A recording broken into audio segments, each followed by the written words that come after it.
चलिए सबको ये लाइव है। Good morning everyone. तो चलिए आज स्टार्ट करते हैं। पिछले लेक्चर में हम लोगों ने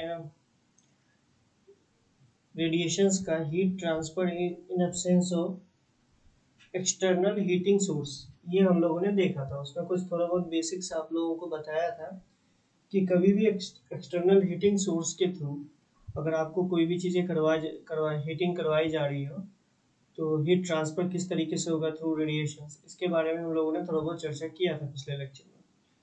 ठीक है, याद कीजिए कि power minus D Q by D T, rate of heat loss is equals to M D T by D T, ये सारी चीज़ें हम लोगों ने देखा था। स्टेडी स्टेट में D T by D T जो है रेट ऑफ टेम्परेचर इंक्रीमेंट वो जीरो हो जाएगा।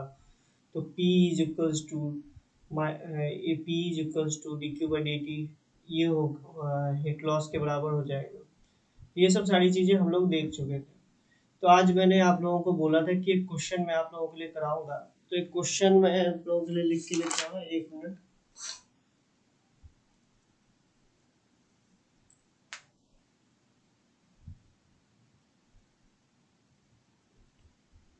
ठीक है, ये वाला क्वेश्चन जो कि मैंने क्लास में कराया था। चलिए ठीक है, क्वेश्चन आप लोगों को समझा रहा हूँ मैं ताकि आप लोग इस क्वेश्चन को कर सकें। आप लोगों को दिया हुआ है कि एक बॉडी है, क्वेश्चन समझिएगा। एक बॉडी है कि जो कि इनिशियली जो बॉडी का एक सराउंडिंग में रखा हुआ है जिसका सराउंडिंग का टेम्परेचर आपको 20 डिग्री सेल्सियस दिया हुआ है।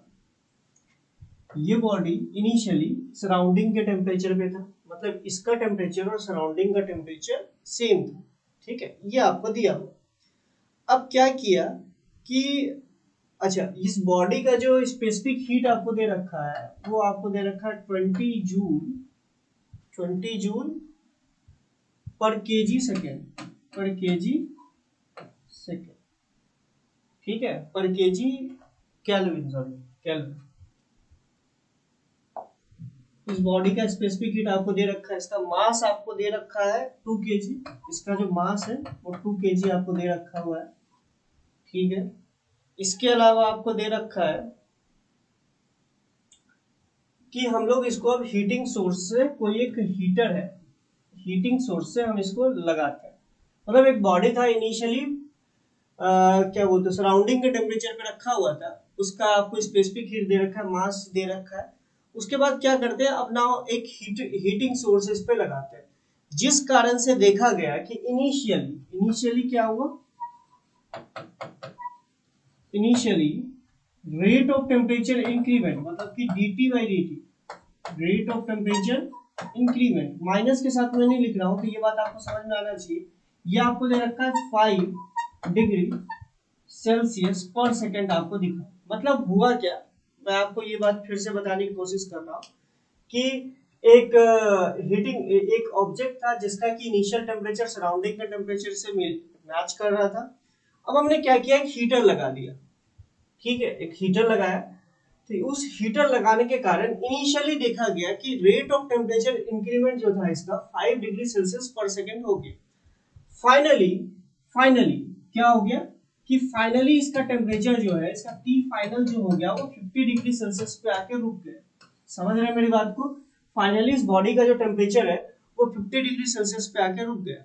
तो आपसे कुछ चीजें आपसे पूछा जा रहा है। पहला कि इस हीटर का, जो हमने हीटर लगाया है, इसका पावर क्या होगा। पहला पार्ट तो यही है, आप पहले इस चीज को सॉल्व करके दिखाइए। मैं फिर से एक बार क्वेश्चन आप लोगों के लिए समझा दे रहा हूं। एक ऑब्जेक्ट है जो इनिशियली सराउंडिंग के टेम्परेचर के बराबर था। अब हमने क्या किया, ऑब्वियस ही बात है, उसका स्पेसिफिक हीट और मास दे रखा है। अब हमने क्या किया कि इस हीटर को, इस ऑब्जेक्ट को एक हीटर से लगा दिया। हीटर को लगाते ही ऑब्वियस ही बात है उस हीटर का कुछ पावर होगा। तो वो हीटर को लगाते ही देखा गया कि इनिशियली इसका जो रेट ऑफ टेम्परेचर इंक्रीमेंट है वो 5 डिग्री सेल्सियस पर सेकेंड है। फाइनली ऑब्वियस बात है, हीटर इसको हीट अप करता जाएगा करता जाएगा करता जाएगा। फाइनली देखा गया कि 50 डिग्री सेल्सियस तक इसका टेम्परेचर बढ़ गया।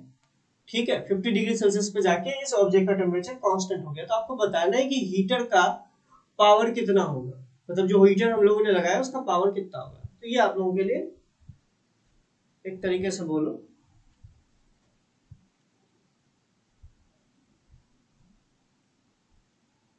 जल्दी से कीजिए।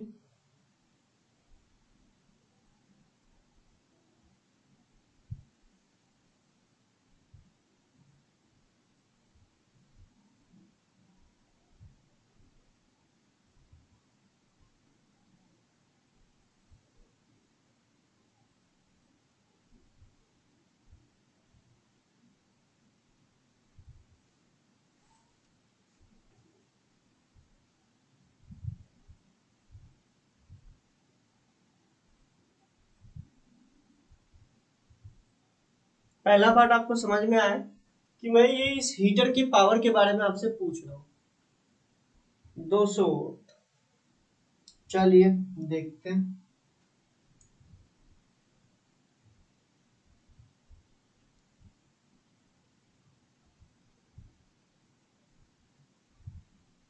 बुक का क्वेश्चन है, कहीं और से मैंने नहीं उठाया, बुक का क्वेश्चन है, वहां से मैंने आप लोगों के लिए उठाया है, और कोई दिक्कत है नहीं, बुक का क्वेश्चन है ये, ठीक है, टेंशन लेने की बात नहीं है, अभी और भी अच्छे अच्छे क्वेश्चंस करेंगे। देखिए इसका कॉन्सेप्ट ये है, एक बार अगर आप लोगों ने ट्राई कर लिया, बुक का क्वेश्चन है, इसमें कोई बड़ी बात नहीं, बहुत सारे बच्चों ने सॉल्व भी किया होगा, बुक का क्वेश्चन है, ठीक है। चलिए देखते हैं। अब देखो दे रखा है कि ऑब्जेक्ट को जैसे ही हम लोग लगाते हैं, मतलब कि पावर हीटर से लगाते हैं ऑब्जेक्ट से, तो हम लोग देखते हैं कि इनिशियली इसका rate of temperature increment 5 degree Celsius हो जाता है। तो इसका क्या मतलब है, अगर तुम ध्यान से देखो, जो ऑब्जेक्ट है वो इनिशियली सराउंडिंग के टेम्परेचर पे मतलब ये समझो कि एक ऑब्जेक्ट है, उसको हम लोग सराउंडिंग पे रखें, उसका जैसे आप हीटर लगाओगे, जिस समय आप हीटर लगा रहे हो उस समय इसका जो टेम्परेचर है वो सराउंडिंग के टेम्परेचर के बराबर है। तो मतलब आप जो भी एनर्जी दोगे वो इसकी टेम्परेचर को इंक्रीज करेगा, क्योंकि टेम्परेचर सेम है सराउंडिंग और ऑब्जेक्ट का। तो सिंपल सी बात है, जो भी आप इसको हीट एनर्जी दोगे वो इसके टेम्परेचर को ही तो बढ़ाएगा ना। मतलब इस समय जो इसको हीटर जो भी एनर्जी दे रहा होगा, यानी दैट इज जो भी पावर इसको दे रहा होगा, वो डायरेक्टली इसके टेम्परेचर को बढ़ा रहा होगा। क्यों क्यों ओनली इसके टेम्परेचर को बढ़ा रहा है, क्योंकि जैसे ही आपने हीट दिया उस समय ऑब्जेक्ट का टेम्परेचर और सराउंडिंग का टेम्परेचर क्या है, असल में बराबर है। तो बराबर है तो सिंपल सी बात है कि कोई नेट लॉस का तो कॉन्सेप्ट होगा नहीं, क्योंकि अगर टेम्परेचर दो ऑब्जेक्ट के बीच में बराबर हो तो सिंपल सी बात है, जितना वो एब्जॉर्ब करता है उतना वो रिलीज कर देता है रेडिएशन के थ्रू। ये बात आपको समझ में आता है। तो सिंपल सी बात है, रेडिएशन के थ्रू कोई लॉस या गेन तो होगा नहीं उस समय। तो जो भी गेन हो रहा होगा, जो भी उसके टेम्परेचर को बढ़ा रहा होगा, वो कौन बढ़ा रहा होगा, जो हीटर ने दिया है, उसी समय उसका रेट ऑफ टेम्परेचर इंक्रीमेंट आपको दे रखा है। मतलब हम P को लिख सकते हैं, पावर को हम लोग लिख सकते हैं, this is equals to ms dt by dt, और this is dt by dt is rate of temperature increment. मतलब कि जो भी उस समय पावर मिला होगा वो रेट टेम्परेचर को ही तो इंक्रीज किया होगा। तो मास दे रखा है, स्पेसिफिक हीट दे रखा है, dt by dt दे रखा है इनिशियली, आपका आंसर आ गया 200 वाट। आज ये आपको पता चल गया कि 200 वाट आंसर कितना आ जाएगा, 200 वाट। ये बात आपको समझ में आए कि 200 वाट क्यों आएगा, ठीक। अब दूसरा क्वेश्चन क्या है, अब दूसरा क्वेश्चन ये है, समझिएगा। अब दूसरा क्वेश्चन क्या है, at 40 degree Celsius, at 40 degree Celsius find, ये दूसरा क्वेश्चन है आपका, at 40 degree Celsius find heat gain and rate of temperature increment. मतलब हीट गेन कितना होगा, रेट ऑफ हीट गेन क्या होगा, find rate of heat gain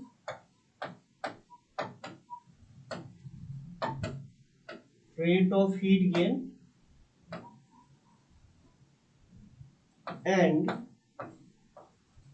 rate of temperature increment, ये आपसे पूछा जा रहा है। सेकेंड पार्ट में क्या बोल रहा है, अब देखिए जैसे कि शुरुआत में बॉडी का टेम्परेचर सराउंडिंग का टेम्परेचर क्या होगा, जैसे ही 40 डिग्री सेल्सियस पे ये बॉडी गया उस समय आपको बताना रेट ऑफ हीट गेन क्या होगा इस बॉडी का, और साथ साथ आपको बताना रेट ऑफ टेम्परेचर इंक्रीमेंट इस टाइम जब बॉडी का टेम्परेचर 40 डिग्री सेल्सियस हो चुका होगा तो उस समय क्या होगा। ये क्वेश्चन आपसे पूछा जाएगा, ठीक है, तो कीजिए इसको। Again a good question.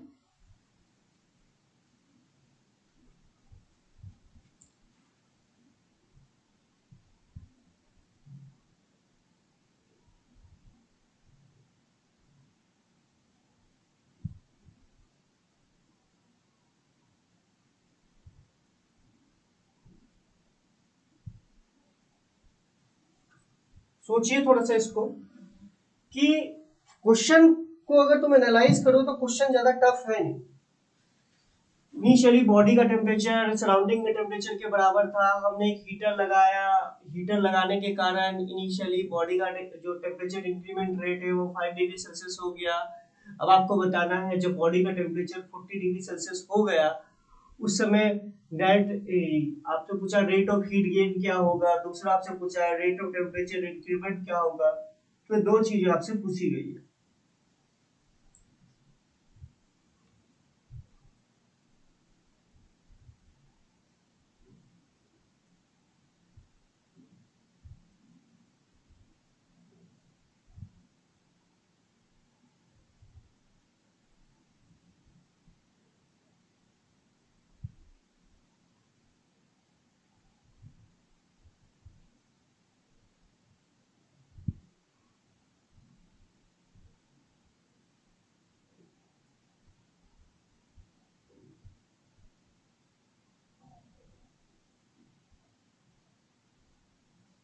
ठीक है, थोड़ा ब्राइटनेस कम कर देते हैं, लेकिन मैं ये बोल रहा हूँ कि इसको निकालिए, जो आप अगर आपने क्वेश्चन समझ लिया है तो उसको निकालिए, थोड़ा सा ब्राइटनेस कम कर दें।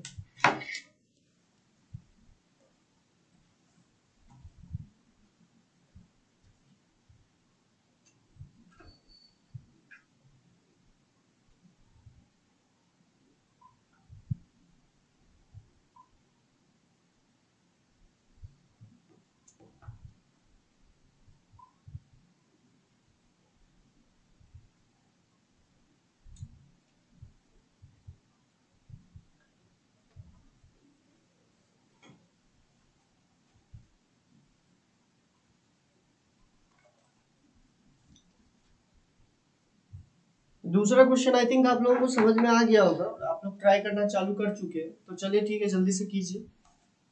मैं आपको एक प्रॉपर टाइम दे रहा हूँ ताकि आपको भी ऐसा ना लगे कि सर मतलब कि तुरंत तुरंत हो जा रहा है, आप हमें ट्राई करने का मौका ही नहीं दे रहे, वो ट्राई कर लीजिए।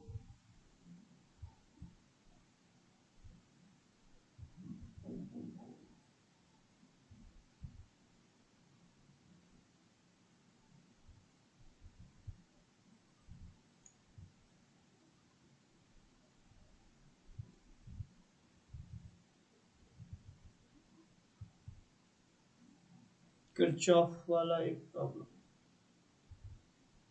करा देंगे बेटा, अब तो क्वेश्चंस का ही जमाना है, क्वेश्चन ही आज भी क्वेश्चन कराऊंगा, कल भी क्वेश्चन कराऊंगा। अभी थोड़ा सा वही स्पेक्ट्रल इमिसिव पावर बचा हुआ है रेडिएशन में, बाकी वो करा दूं उसके बाद बात खत्म हो जाएगी, रेडिएशन पूरा कंप्लीट ही हो जाएगा। पहले इस क्वेश्चन को तो कीजिए, ठीक है।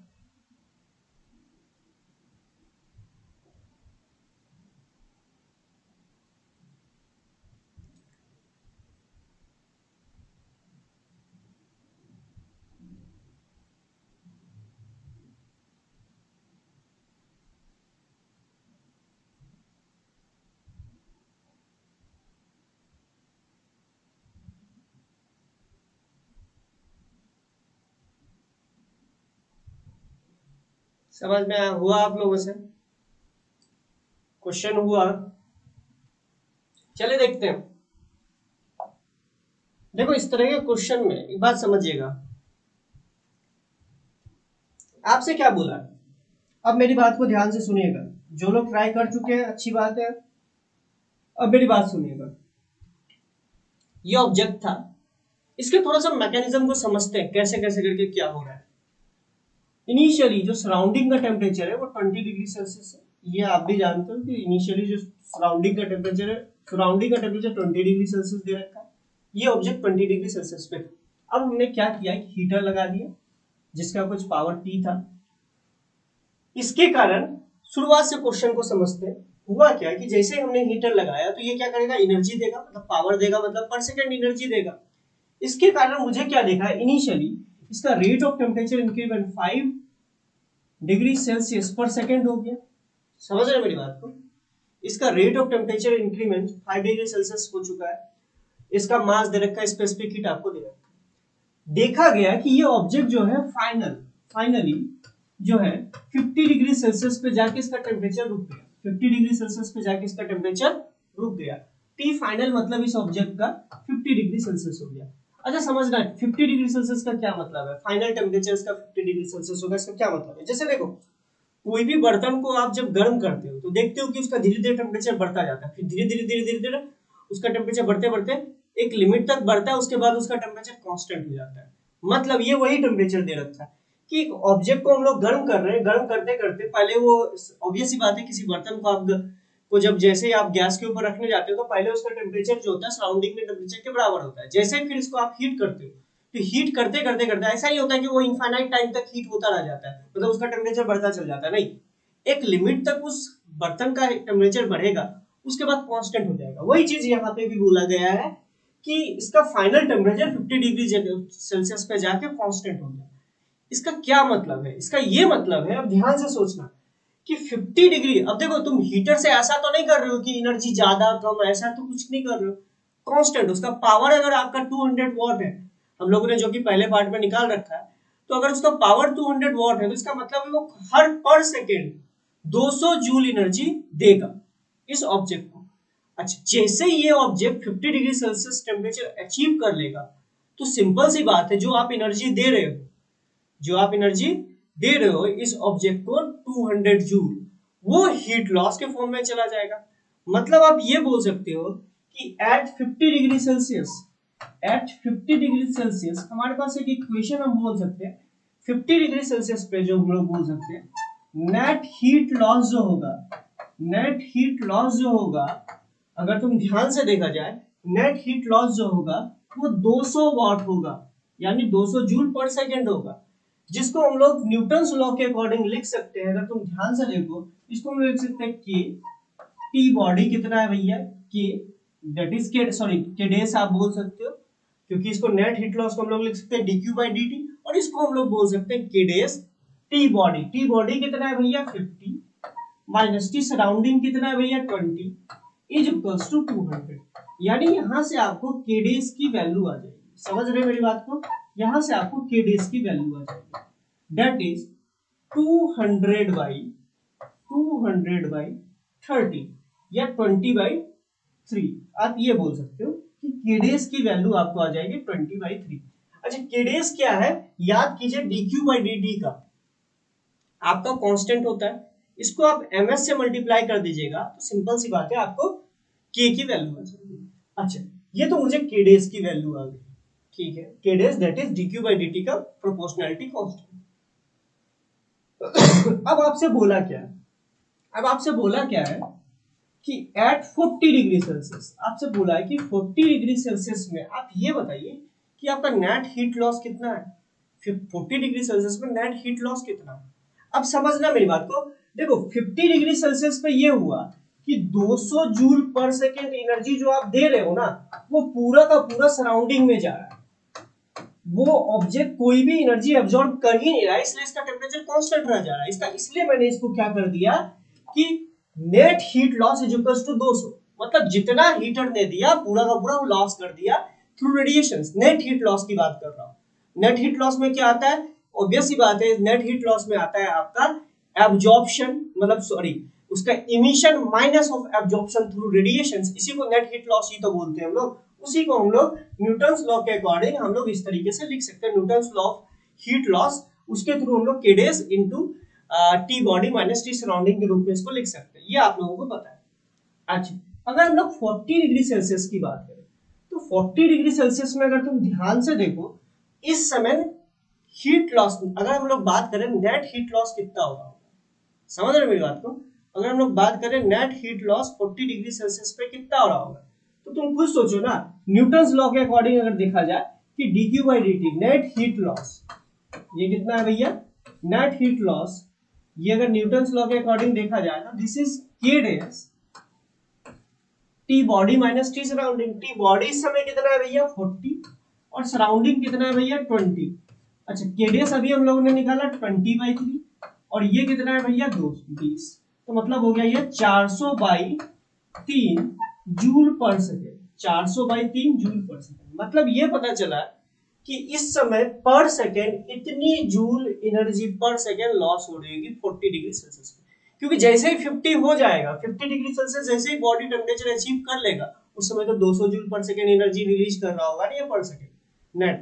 समझ रहे हैं मेरी बात को? तो ये आपका हो गया जब 40 डिग्री सेल्सियस पे होगा। तो कुल मिला के मैंने केडेस की वैल्यू निकाली। अच्छा अब अगर तुम देखा जाए, अगर तुम ध्यान से देखो, इस समय 40 डिग्री सेल्सियस के टाइम पे क्या हो रहा होगा कि 200 जूल पर सेकेंड एनर्जी आप दे रहे हो इस ऑब्जेक्ट को, और 400/3 joule per second net energy वो निकाल दे रहा है, मतलब कि एब्जॉर्ब कर रहा होगा रेडिएशंस के थ्रू, साथ साथ रिलीज कर दे रहेगा, उन दोनों का माइनस इतना। तो इसका क्या मतलब है, कुछ ये एब्जॉर्ब कर रहा होगा, तो मतलब एब्जॉर्प्शन कितना होगा, 200 आया 400/3 चला गया, तो इसका मतलब नेट एब्जॉर्प्शन कितना हो रहा होगा पर सेकेंड।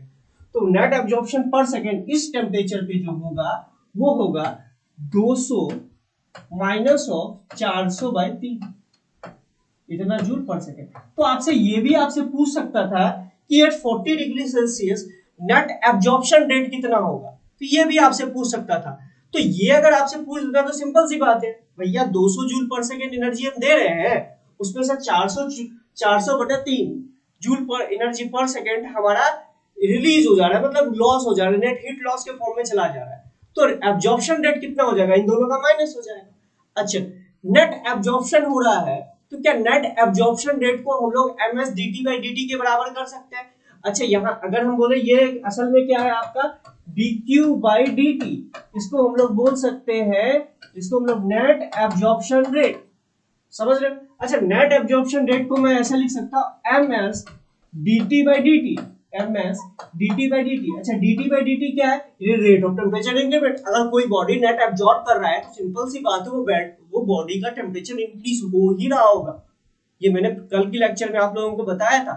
तो इसी को आप इक्वेट करा दिए ms dt/dt से, तो ये आपका आंसर आ चुका है, जिसमें कि आप 200 माइनस 400/3, तो that is 200/3। Net absorption rate आपको पता चल गया 200/3 वॉट, m की वैल्यू पता है, s की वैल्यू आपको पता है, ms से इसको डिवाइड कर दीजिए तो आपका रेट ऑफ टेम्परेचर इंक्रीमेंट इस टेम्परेचर पे आपको आ जाएगा। समझ रहे हैं मेरी बात को, कैसे करके आप मैंने किस तरीके से किया, समझ रहे हैं? ठीक। अच्छा इसी क्वेश्चन को इस क्वेश्चन में थोड़ा सा मैं आपसे एक और क्वेश्चन आपसे पूछता हूं कि आपको ये बताना है कि जीरो से कि बॉडी का टेम्परेचर 40 डिग्री सेल्सियस होने के लिए कितना टाइम लगेगा। आपसे क्वेश्चन क्या पूछ लिया गया, क्वेश्चन तो आपको समझ में आ ही रहा है ना, कि एक बॉडी था, वो इनिशियली सराउंडिंग के टेम्परेचर पे था, उसका मास दिया हुआ था, उसका स्पेसिफिक हीट दिया हुआ था, और 50 डिग्री सेल्सियस पे इसका जो इसका टेम्परेचर है वो कांस्टेंट हो गया, मतलब 50 डिग्री सेल्सियस तक उसका टेम्परेचर बढ़ा। ठीक है, अब आपसे बोला जा रहा है कि इसका टेम्परेचर, ऑब्वियस सी बात है बॉडी का टेम्परेचर 20 डिग्री सेल्सियस था इनिशियली जो सराउंडिंग के टेम्परेचर, तो 40 डिग्री सेल्सियस तक इसके टेम्परेचर बढ़ने में कितना टाइम लगा, ये आपसे पूछा जा रहा है। कोशिश कीजिए इसको। मैं आपसे क्या बोल रहा हूं कि इस बॉडी का टेम्परेचर, ऑब्वियस सी बात है 20 से 40 होने में कितना टाइम लगा।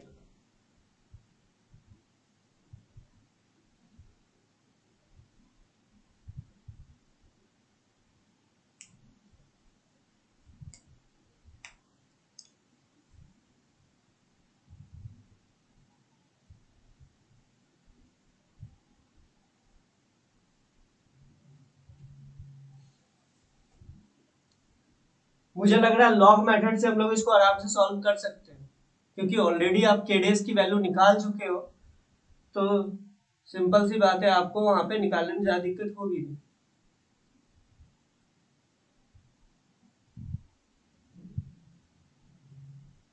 अरे भैया इसमें कुछ करना ही नहीं है, इसमें कुछ इसलिए नहीं करना है क्योंकि देखो केडेस निकाल सकते हो, केडेस में आप मल्टीप्लाई कर दो, केडेस इंटू एम एस, केडेस की जो वैल्यू आपको पता चल चुकी है, केडेस और के की वैल्यू में क्या फर्क होता है ये आप लोगों को पता है, केडेस बाई एम एस की वैल्यू होती है के बराबर, क्या आ जाएगा, क्या आ जाएगा, तो अब लॉग मेथड से आप निकाल सकते हो, या तो आप ये मान लो कि 40 डिग्री सेल्सियस से 20 डिग्री सेल्सियस होने में कितना टाइम लगा, ये वाला क्वेश्चन समझ लो, तो इसमें तो ज्यादा कुछ है नहीं कि एक बॉडी का टेम्परेचर पहले 40 डिग्री सेल्सियस था, अब 20 डिग्री सेल्सियस तक होने में उसको कितना टाइम लगेगा, तो ये चीज निकाल लीजिए तो वही आंसर आपका आ जाएगा।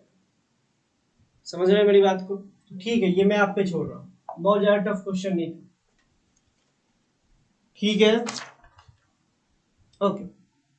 अब एक क्वेश्चन मैं आपसे पूछता हूँ, मान लीजिए इसी में पूछा होता है कि 50 डिग्री सेल्सियस पे क्या होगा, तो भैया 50 डिग्री सेल्सियस पे तो मैंने पहले आपको बोल रखा है, 50 डिग्री सेल्सियस पे ऑब्जेक्ट का जो टेम्परेचर हो जाएगा वो कांस्टेंट हो जाएगा, मतलब कि अब उस समय ना तो हीट लॉस हो रहा, मतलब अगर तुम ध्यान से देखा जाए जितनी आप एनर्जी हीटर के थ्रू आप उस ऑब्जेक्ट को दोगे वो पूरी की पूरी हीट लॉस के फॉर्म में, मतलब नेट हीट लॉस हो जाएगा, समझ रहे हो मेरी बात को, वो नेट हीट लॉस हो जाएगा, ठीक है। बॉडी एंड सराउंडिंग का temperature, okay, body and surrounding का टेम्परेचर सेम, ओके ओके मैं समझ रहा हूँ, अच्छा अच्छा, ठीक है, तो वो लिमिट नहीं लगा सकते, तो मान लो आप ऐसा कर लो कि 30 से 40 निकालना पड़ेगा, सिंपल सी बात है, 20 से आप 40 नहीं निकाल सकते क्योंकि लॉग में इंफिनिटी आ जाएगा, 30 से 40 के लिए आप निकाल लो, ज्यादा अच्छा रहेगा आप लोगों के लिए, उसमें फिर आपको दिक्कत नहीं होगी, तो बॉडी का टेम्परेचर 30 से 40 होने में कितना टाइम लगेगा ये आप निकाल लीजिए, ठीक है, चलिए ओके। हाँ ऑब्वियस सी बात है कि आप 40 से अगर 30 के 20 की ओर जाइएगा तो सिंपल सी बात है कि किसी भी ऑब्जेक्ट को ठंडा होने में अच्छा खासा टाइम लग जाएगा, क्योंकि टी इक्वल्स टू इन्फिनिटी का कॉन्सेप्ट हम लोगों ने पिछले लेक्चर में देखा था, ठीक है, तो वो आपको लगाना पड़ेगा 20 से, मतलब कि सराउंडिंग टेम्परेचर के बराबर तो नहीं जाना पड़ेगा, उससे थोड़ा कम या उससे थोड़ा ज्यादा ही रखना पड़ेगा आपको, तभी आप टाइम बता सकते हो। अच्छा ठीक है, मैं अब यह पूछ रहा था आपसे, क्या पूछ रहा था भाई, तुमने भुला दिया, हाँ चलो एक और कौन सा, हाँ कि 50 डिग्री सेल्सियस पे असल में होगा क्या, 50 डिग्री सेल्सियस पे असल में बॉडी जो है को जितना भी हीटर के थ्रू पावर मिल रहा होगा वो पूरा का पूरा नेट हीट लॉस के फॉर्म में चला जा रहा होगा, उस समय टेम्परेचर कांस्टेंट हो जा रहा होगा, मतलब कि rate of temperature increment zero हो जा रहा होगा, rate of temperature decrement zero हो जा रहा होगा। अच्छा, अब आपसे एक और क्वेश्चन मैं आपसे पूछता, इसी क्वेश्चन का एक पार्ट मान लो, अब क्या हुआ समझना मेरे को,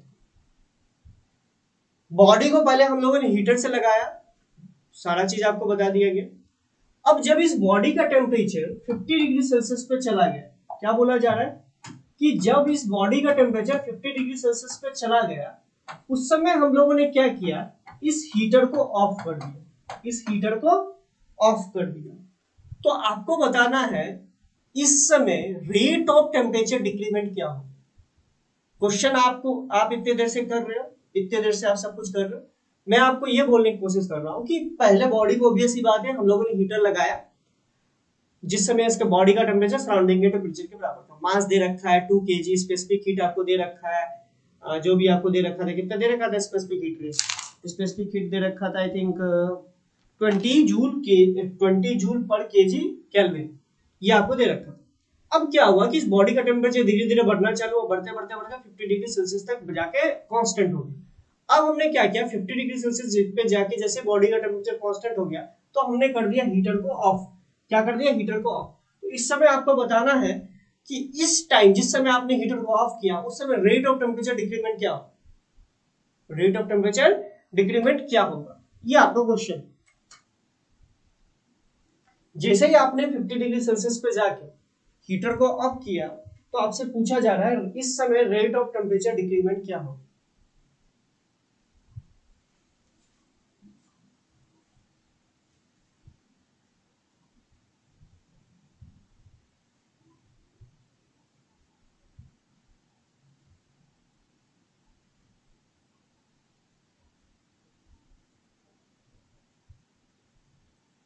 कीजिए जल्दी से इसको।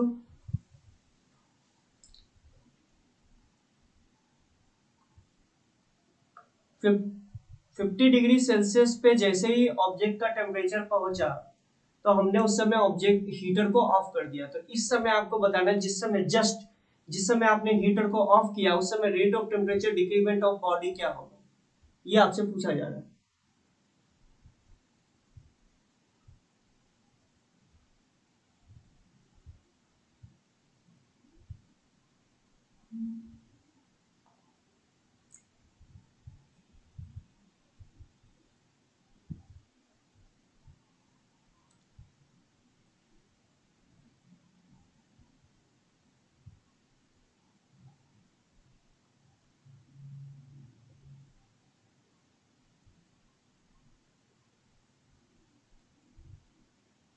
अब देखो इसका कॉन्सेप्ट कुछ ये नहीं। अगर तुम ध्यान से देखो तो 50 डिग्री सेल्सियस पे क्या हो रहा था, 50 डिग्री सेल्सियस पे आप 200 वॉट पावर दे रहे थे, मतलब 200 watt joule per second energy दे रहे थे, वो पूरी की पूरी नेट हीट लॉस में चले जा रहा था। जिस समय आपने हीटर को ऑफ किया तो सिंपल सी बात है उस समय ऑब्जेक्ट का टेम्परेचर तो 50 डिग्री सेल्सियस था। इसका मतलब कि 50 डिग्री सेल्सियस पे अगर किसी बॉडी का टेम्परेचर आपको मेंटेन करना है 50 डिग्री सेल्सियस, तो उस समय नेट हीट लॉस जो होगा 200 जूल पर सेकेंड होगा। ये लॉजिकली मुझे ये बात समझ में आ रही है। अब जैसे ही आप हीटर ऑफ करोगे तो सिंपल सी बात है अब कोई एनर्जी देने वाला तो नहीं रहा पीछे से, तो सिंपल सी बात है वो ऑब्जेक्ट का टेम्परेचर क्या होगा, उसी समय गिरना चालू हो जाएगा। तो अगर तुम ध्यान से देखा जाए at 50 degree Celsius, at 50 degree Celsius object की बात हो रही है at 50 degree, net heat loss कितना है भैया 200 जूल पर सेकेंड। अच्छा इसको हम लोग नेट हीट लॉस को हम लोग लिख सकते हैं क्या, M S dt by dt, dt by dt, और this dt by dt is rate of temperature decrement is equals to 200। m की वैल्यू पता है, s की वैल्यू पता है, डिवाइड कर दीजिए तो रेट ऑफ टेम्परेचर डिक्रीमेंट आपको पता चल जाएगा, दैट इज 5/2। ठीक है,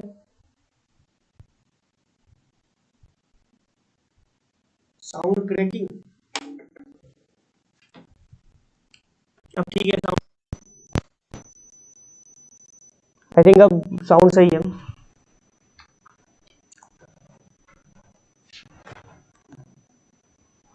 ठीक है अब सही होगा ना साउंड।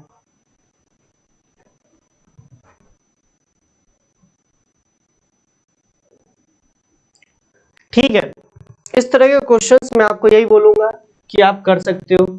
इसी तरीके से बोल दिया होता है कि हीटर को 20 डिग्री 30 डिग्री 40 डिग्री कहीं पे भी अगर ऑफ कर देते उस समय टेम्परेचर डिक्रीमेंट क्या होता है क्या नहीं होता है ये भी आप कर सकते थे। तो होमवर्क लिख ले, एक आप लोगों के लिए एक और पार्ट आप लोगों के लिए रहा कि अगर 40 डिग्री सेल्सियस पे जाके हीटर को ऑफ कर दिए होते तो उस समय का रेट ऑफ टेम्परेचर डिक्रीमेंट क्या होता। तो कर ही लो, चलो ठीक है। एक और क्वेश्चन, चलो ठीक है इसमें एक और क्वेश्चन एक पार्ट और जोड़ दो कि ऑब्जेक्ट का टेम्परेचर जब 40 डिग्री सेल्सियस हुआ, जैसे ऑब्जेक्ट का टेम्परेचर 40 डिग्री सेल्सियस पे पहुंचा तो हमने क्या कर दिया, जो हीटर है उसको हम लोगों ने कर दिया ऑफ। तो इस समय का रेट ऑफ टेम्परेचर जिस समय जैसे ही हमने हीटर को ऑफ किया तो आप ये बताइए कि इस समय रेट ऑफ टेम्परेचर डिक्रीमेंट क्या हो। चलिए कीजिए। अब क्या किया हम लोगों ने, इस ऑब्जेक्ट को जैसे हीट कर रहे थे, जैसे ही 40 डिग्री सेल्सियस पर पहुंचा, 50 डिग्री सेल्सियस तक नहीं पहुंचने दिए, 40 पे पहुंचा हीटर को ऑफ कर दिया। तो आपको बताना इस समय रेट ऑफ टेम्परेचर जैसे ही हमने हीटर को ऑफ किया उस समय का rate of temperature decrement of this object क्या होगा। कीजिए इसको। मतलब मैं कोशिश ये कर रहा हूं बेटा कि कई बार बोला सर कुछ भी करवा देगा, मैं कोशिश ये कर रहा हूं कि एक क्वेश्चन के थ्रू आपके सारे प्रोफाइल कवर कर दूं कि क्या वो पूछ सकता है। कहीं हो सकता है कि किसी पर्टिकुलर टेम्परेचर का किसी भी टेम्परेचर का आपसे पूछ दे, तो हर एक प्रोफाइल में आपको कवर करवाने की कोशिश कर रहा हूं ताकि आपको टेंशन ना हो बाद में जाके कि भैया क्या मतलब करना पड़े। ठीक है,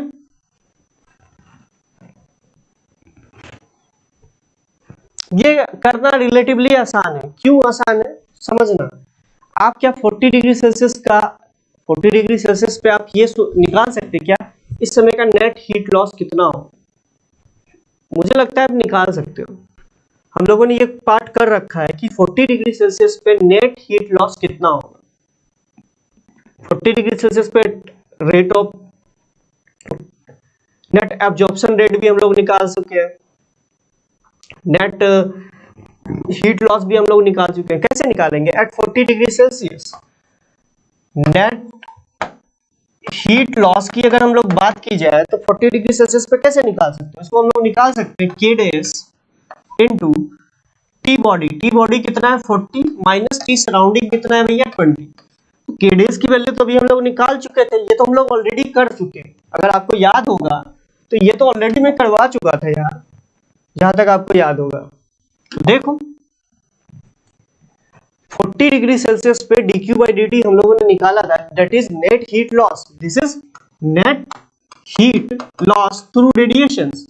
रेडिएशंस के थ्रू नेट हीट लॉस कितना हो रहा होगा? वो 400/3 हो रहा होगा। ये हम लोगों ने ऑलरेडी निकाल रखा था, याद होगा आपको। k डेज की वैल्यू 20/3 आई थी और इससे मल्टीप्लाई कर दिया था तो 400/3। तो ये हम लोग हमें पता चल गया। अगर तुम इसको ध्यान से देखो तो ये आपका था 20/3 और ये हो गया आपका 20। तो ये मतलब कि 400/3 जूल पर सेकेंड इस समय रेडिएशंस के थ्रू हीट लॉस हो रहा होगा। बाकी 200 जूल पर सेकेंड आप एनर्जी दे रहे हो, तो एब्जॉर्प्शन रेट हम लोगों ने निकाला था। अच्छा एक बात बताइए, जैसे इस समय जो हीटर है मतलब कि 40 डिग्री सेल्सियस पे जो नेट हीट लॉस हो रहा होगा वो इतना हो रहा होगा। तो सिंपल सी बात है कि जैसे ही आप हीटर को 40 डिग्री सेल्सियस पे ऑफ करोगे तो टेम्परेचर तो ना तो बढ़ा ना तो घटा, उस इंस्टेंट की मैं बात कर रहा हूं। उस समय हीट लॉस कितना होगा? इतना ही होगा। उस इंस्टेंट पे हीट लॉस इतना होगा। अगर उस इंस्टेंट पे हीट लॉस इतना होगा तो क्या मैं बोल सकता हूं उस इंस्टेंट का नेट हीट लॉस इतना है? तो उसको मैं इक्वेट करा दूं ms dt by dt से, ms dt by dt से, और जहां की dt by dt is what? Rate of temperature decrement. अब रेट ऑफ टेम्परेचर डिक्रीमेंट उस टेम्परेचर पे क्यों आ जाएगा भैया? क्योंकि देखो ना, जैसे आप 40 डिग्री सेल्सियस पे आप हीटर को हटाओगे, अब उस समय ऑब्जेक्ट का टेम्परेचर बढ़ना थोड़ा चालू होगा या कांस्टेंट थोड़ा हो जाएगा, वो अब घटना चालू हो जाएगा उस इंस्टेंट के बाद से। उस इंस्टेंट के बाद से अगर घटना चालू हो जाएगा तो सिंपल सी बात है, उस इंस्टेंट पे जो टेम्परेचर घटने का रेट होगा उसी को हम लोग dt by dt बोल रहे हैं। तो आप ms से इसको डिवाइड दे दीजिए, आपका आंसर आ जाएगा। समझ रहे हैं मेरी बात को? इसको ms से डिवाइड कर दीजिए, आपका आंसर आ जाएगा। ठीक है, तो ये इसका आंसर है और कुछ नहीं। समझ में आया? मतलब किसी भी इंस्टेंट का अगर आपको रेट ऑफ टेम्परेचर डिक्रीमेंट पूछ देता, उस समय का नेट हीट लॉस आप देख लीजिए रेडिएशन के थ्रू क्या हो रहा होगा, उसको आप इक्वेट करा दिए ms dt by dt से। तो मैं आपको लॉजिकल चीज बता रहा हूँ, कोई आपको ऐसा नहीं कि रटने उठने वाला चीज बता रहा हूँ। सारी चीजें आपके दिमाग में होनी चाहिए, कैसे भी कहीं का भी क्वेश्चन आ जाए आपसे होना चाहिए। ठीक है, पहले तो एक बार कमेंट करके बताओ भाई, पहले तो तुम लोग सबको कमेंट करके बताओ कि समझ में आया कि नहीं आया, ये वाला पार्ट समझ में आया कि नहीं आया, क्योंकि इसमें बहुत सारे पार्ट्स कर लिए इस तरह के। इस क्वेश्चन के बहुत सारे पार्ट कर लिए हम लोगों ने। आपको समझ में आया भी क्या नहीं आया, पहले तो ये कमेंट करके बताइए। अगर आ गया है तो ठीक है, फिर हम लोग आगे बढ़ते हैं कि नेक्स्ट प्रोफाइल की ओर। एक और प्रोफाइल का क्वेश्चन है जो मैं आपके साथ डिस्कस करना चाहूंगा, नहीं तो फिर जो समझ में नहीं आया वो मेरे से पूछ लीजिए, तो मैं कोशिश करूंगा कि आपको उस चीज का आंसर मैं दे सकूं। एक बार जल्दी से भाई कमेंट करके बताओ कि समझ में आया भी कि आपको नहीं आया।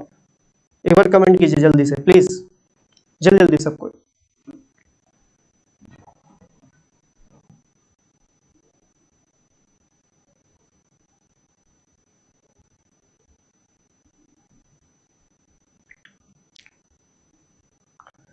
क्लियर? ओके, 1 2 3 4 5 6, चलो ठीक।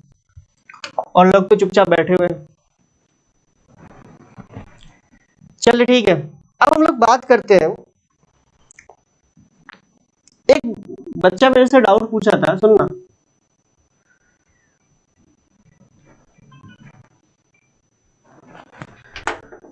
एक मिनट, अब ठीक है आवाज? थोड़ा देख के बताइएगा, आवाज सही है ना? आई थिंक अब आवाज सही आ रही होगी। कभी भी बीच में प्रॉब्लम्स हो जाती है। ठीक है।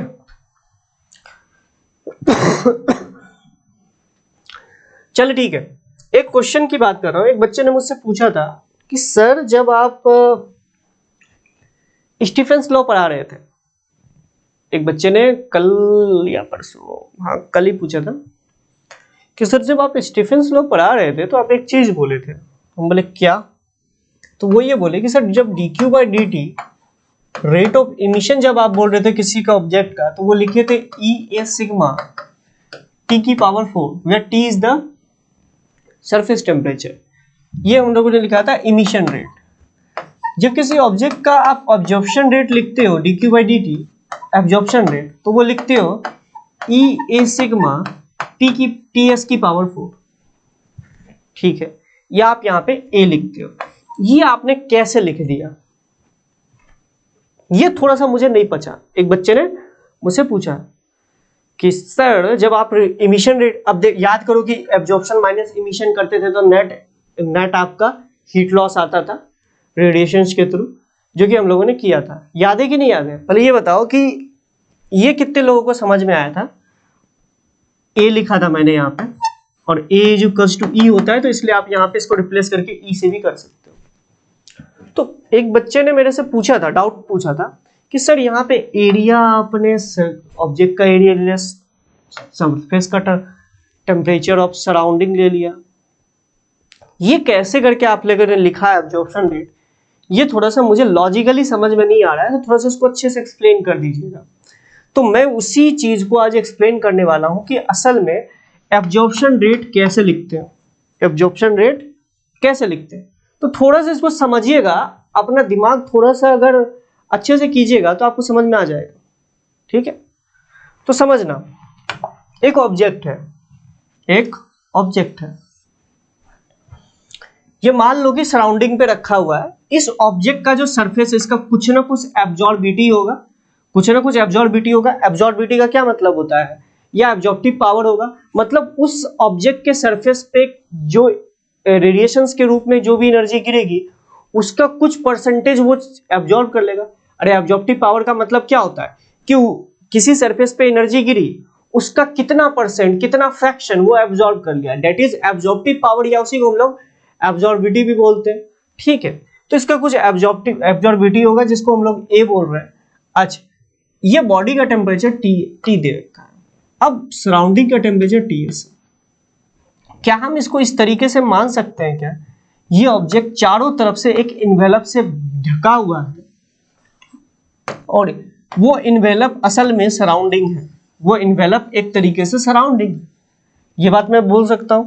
और इस इन्वेलप का टेम्परेचर Ts क्या है? Ts। अब मुझे बात करनी है ओनली इसकी एब्जॉर्प्शन की। तो ये मान लो कि ये जो सराउंडिंग है, ये जो सराउंडिंग है, समझना मेरी बात को, ये एक इन्वेलप टाइप की चीज है, ये एक इन्वेलप टाइप की चीज है। तो एक बात बताओ, अगर ये ऑब्जेक्ट तरह की चीज है, तो इसका बताओ ये ऑब्जेक्ट पर सेकेंड कितनी एनर्जी निकाल रहा होगा। ये ऑब्जेक्ट जो पर सेकेंड एनर्जी निकाल रहा होगा, इसको हम लोग लिख सकते हैं, ध्यान से देखना, ये ऑब्जेक्ट जो निकाल रहा होगा, ये निकाल रहा होगा EA, मतलब इसका इमिसिविटी, दैट इज किसी भी ऑब्जेक्ट सराउंडिंग का इमिसिविटी हम लोग 1 ही मानते हैं, तो सिग्मा A TS की पावर 4, और ये हो गया आपका AS, मतलब सरफेस एरिया ऑफ सराउंडिंग। इस तरीके से हम लोग लिख सकते हैं। अच्छा एक बात बताओ, मतलब ये हुआ कि ये पर सेकेंड सराउंडिंग इतनी एनर्जी छोड़ रहा होगा, सराउंडिंग पर सेकेंड इतनी एनर्जी आपका छोड़ रहा होगा, समझ रहे मेरी बात को। या आप इसको ऐसे बोल सकते हो कि पर यूनिट एरिया से जो है आपका सराउंडिंग, जो आपका जो सराउंडिंग है वो इतनी एनर्जी निकाल रहा होगा, दैट इज सिग्मा TS की पावर 4। पर यूनिट एरिया से सराउंडिंग इतनी एनर्जी निकाल रहा होगा, अगर आप देखा जाए ध्यान से, तो पर यूनिट एरिया से सराउंडिंग इतनी एनर्जी निकाल रहा होगा। अब अगर आपको एनर्जी के बारे में पता है, तो आप ये पता कर सकते हो ना कि इस पे पर सेकेंड कितनी एनर्जी गिरा, इसमें पर सेकेंड कितनी एनर्जी गिरा। तो मुझे ये पता है कि पर यूनिट एरिया पे सराउंडिंग की कितनी एनर्जी है या कितनी एनर्जी वो निकाल रहा है, उसको अगर इसके सरफेस एरिया से मल्टीप्लाई कर दूं तो मुझे ये पता चल जाएगा कि इस पे पर सेकंड कितनी एनर्जी गिरा है। तो सिंपल सी बात है, इस ऑब्जेक्ट पे पर सेकंड एनर्जी कितना गिरा है, that is sigma T S की पावर 4 इनटू इस ऑब्जेक्ट का एरिया, इस ऑब्जेक्ट का एरिया। अच्छा एक बात बताओ, इस ऑब्जेक्ट पे इतनी एनर्जी गिरा, पर सेकंड इतनी एनर्जी इस पे गिर रहा है, क्या ये पूरा का पूरा एब्जॉर्ब कर ले रहा है? मुझे लग रहा है नहीं भैया, ये पूरा का पूरा एब्जॉर्ब नहीं कर सकता, क्योंकि this is not a black body, ये एक नॉर्मल बॉडी है। तो इसका कुछ फ्रैक्शन ये एब्जॉर्ब करेगा, दैट फ्रैक्शन इज ए। तो इस यही आपका इसका आंसर आ जाता है कि पर सेकंड कोई ऑब्जेक्ट जो का जो एब्जॉर्प्शन रेट होता है वो इसके बराबर होता है, और ए को हम लोग ई के बराबर कर देते हैं। समझ रहे हैं मेरी बात को? तो आप इसको इस तरीके से समझ सकते हैं, ठीक है। चलिए अब इसी कॉन्सेप्ट पे बेस्ड एक क्वेश्चन मैं आप लोगों को करवाता हूं। अब समझिएगा ये कॉन्सेप्ट, पहले तो ये बताओ भाई कि ये कॉन्सेप्ट समझ में आया कि ऐसे ही हवाई में उड़ गया?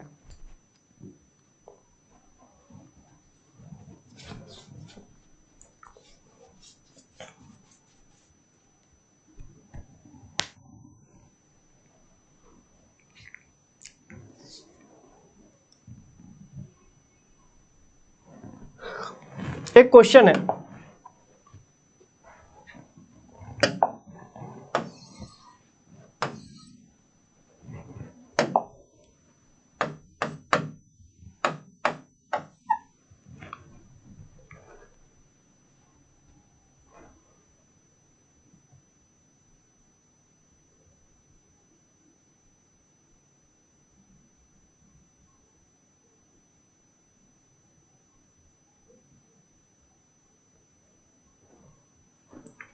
मतलब एक गोला है जो अंदर की तरफ ही खुला हुआ है, बाहर की तरफ ये मान को चलो खुला हुआ नहीं है। अब ये बोला जा रहा है कि इस बॉडी का टेम्परेचर कांस्टेंट है, अंदर वाला जो गोला है इसका टेम्परेचर कांस्टेंट है। तो आपको बताना है कि T1 और T2 के बीच में क्या रिलेशन होगा। अगर इस वाले बॉडी का टेम्परेचर कांस्टेंट है, अंदर वाले बॉडी का टेम्परेचर कांस्टेंट है, तो आपको T1 और T2 के बीच में क्या रिलेशन होगा, ये बस आपको क्वेश्चन में क्या दे रखा है। एक ऑब्जेक्ट है, एक इसी तरीके से दे रखा है, मतलब कि क्या बोलो, कंसेंट्रिक स्पेयर्स दे रखे हैं, जिसमें कि अंदर वाले का टेम्परेचर T1 है और ये कांस्टेंट है। तो आपको T1 और T2 के बीच में क्या रिलेशन होगा, ये आपको थोड़ा सा बताना है। सोचिए इस पे।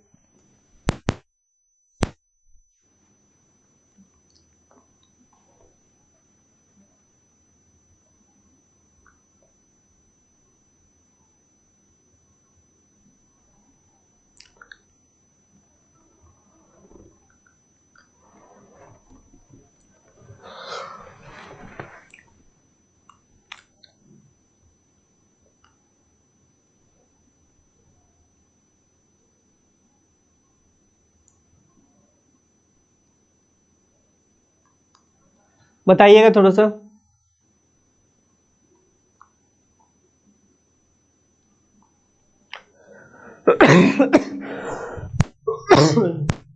देखिएगा, अगर अंदर वाले ऑब्जेक्ट का, जिसको कि हम लोग चलो सपोज दैट कोई भी गोला बोल दो, इसको स्मॉल ए गोला बोलते हैं, इसको बी गोला बोलते हैं।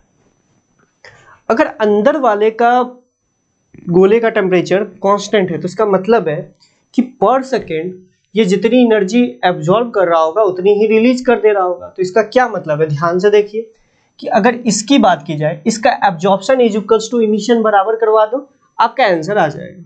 समझ रहे हैं मेरी बात को? तो सिंपल सी बात है कि इसने अगर जितना एब्जॉर्ब किया होगा उतना इमिट कर दिया होगा, तभी इसका टेम्परेचर बराबर आ सकता है। तो इसका सरफेस एरिया चलो ए मान लेते हैं, इस गोले का सरफेस एरिया ए मान लेते हैं। तो इसका इमिशन रेट कितना होगा, इस ऑब्जेक्ट का इमिशन रेट अगर तुम ध्यान से देखो तो वो कितना हो जाएगा, ई ए। ई इसका मान लिया इमिसिविटी है, इसका एरिया ए मान लिया, ठीक है। ई ए सिग्मा T1 की पावर 4, ये इसका इमिशन रेट हो गया, जो कि क्योंकि इसका इमिशन रेट इसके सरफेस टेम्परेचर पे डिपेंड करेगा। अच्छा, इस ऑब्जेक्ट का एब्जॉर्प्शन रेट क्या होगा? अगर तुम ध्यान से देखो तो वो हो जाएगा ई ए, सराउंडिंग का टेम्परेचर क्या है, इसके चारों तरफ का टेम्परेचर वो है T2 की पावर 4। तो इन दोनों का एब्जॉर्प्शन रेट और इमिशन रेट आपको पता है, दोनों को इक्वेट करवा दीजिए तो आपको पता चल जाएगा कि this is T1 is equals to T2, T1 is equals to T2। तो आप इस तरीके से आप यहाँ पे कर सकते हो। मैंने कुछ नहीं लगाया, बस एक कॉन्सेप्ट लगाया कि किसी भी ऑब्जेक्ट का अगर टेम्परेचर कांस्टेंट है तो सिंपल सी बात है, उसमें जितना एब्जॉर्प्शन हो रहा होगा उतना इमिशन हो रहा होगा।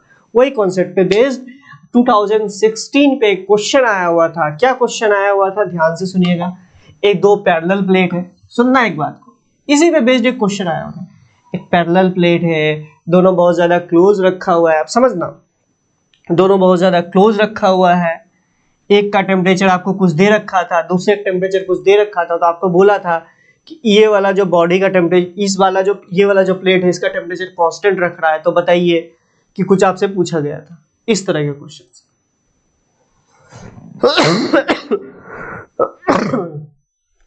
चलो इस क्वेश्चन को बनाते हैं, नया क्वेश्चन बनाते हैं। इसी तरह का एक बार जेईई एडवांस में क्वेश्चन भी आया हुआ है। दो प्लेट है, ये मान लो कि दोनों प्लेट, ऑब्वियस सी बात है, दोनों का सरफेस एरिया बराबर आपको दे रखा है, ठीक है।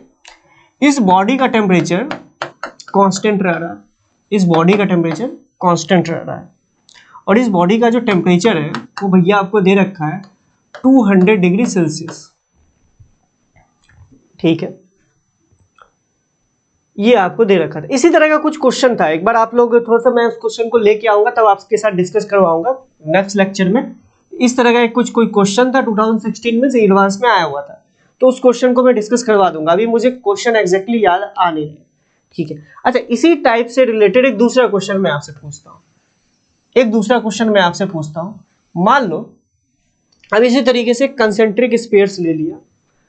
अब क्या किया, अंदर वाले कंसेंट्रिक स्फीयर पे चलिए मान लीजिए कि हीटर लगा दिया जिसकी पावर P सप्लाई कर रहा है, ठीक है। अच्छा, इसका टेम्परेचर मान लेते हैं हम लोग T1 है और इसका टेम्परेचर T2 है, ठीक है। अब आपको बोला जा रहा है कि T1 टेम्परेचर जो है वो कांस्टेंट रह रहा है विद टाइम, तो आपको बताना है कि T1 और T2 के बीच में क्या आपका रिलेशन होगा। मैंने क्या बोला, अंदर वाले स्फीयर में हमने एक पावर सोर्स लगा, मतलब कि हीटर सोर्स लगा दिया जो कि P पावर सप्लाई कर रहा है इसको। तो आपसे बोला जा रहा है कि भैया T1 और T2 के बीच में क्या रिलेशन होगा। अब जो ये अंदर वाले का जो टेम्परेचर है वो कांस्टेंट रह रहा है, तो आपसे बताना है कि T1 और T2 के बीच में क्या रिलेशन होगा।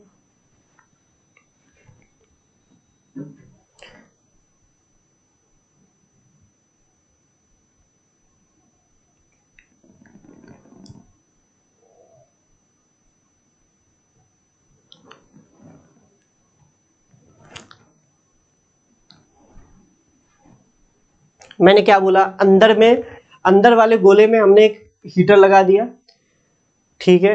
इसका पावर P है जो कि पावर P सप्लाई कर रहा है, तो अंदर वाले गोलों का टेम्परेचर T1 है और बाहर वाले गोले का टेम्परेचर T2 है। तो आपको बोला जा रहा है कि T1 और T2 के बीच में रिलेशन बताइए अगर दोनों कांस्टेंट रह रही है तो।